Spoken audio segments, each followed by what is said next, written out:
igihe tutari dukijijwe tukizera Yesu, mpwemu yera niwe yavyaye impwemu zacu, niwe yahejeneye impwemu zacu, niwe yasubije ubuzima impwemu zacu zari zipfuye.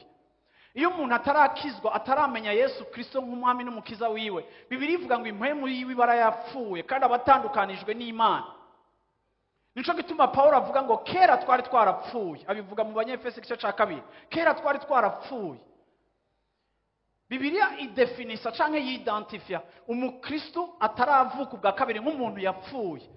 Ariko iyo twizeye Yesu nk'umwami n'umukiza, operation yo kuvyagwa impwemu zacu zigasubizwa ubuzima ni igikorwa mpwemu yera akora. Mpwemu yera niwe yamvyaye ndavuka ubwa kabiri. Igihe navuka mu mubiri, Bibiliya ivuga ngo navutse kubera ubushake bw'umugabo n'umugore.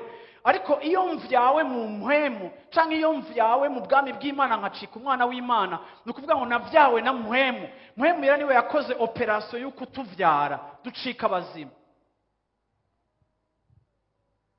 Tumaze kuvuka ubwa kabiri, mpwemu yera mu bisanzwe aba muri twebwe kuko niwe yatuvyaye. Uwo mpwemu yera niwe watuma impwemu zacu zishobora kubamo. Uwo mpwemu yera niwe watuma Yesu yaje kuba mu buzima bwacu, Imana ikaba mu mitima yacu. Uwo mpwemu yera niwe yatumye imibiri yacu icika ingoro y'Imana, temple de Dieu. Iyo hatari kuba operation y'igikorwa ca mpwemu yera ntitwokizwa.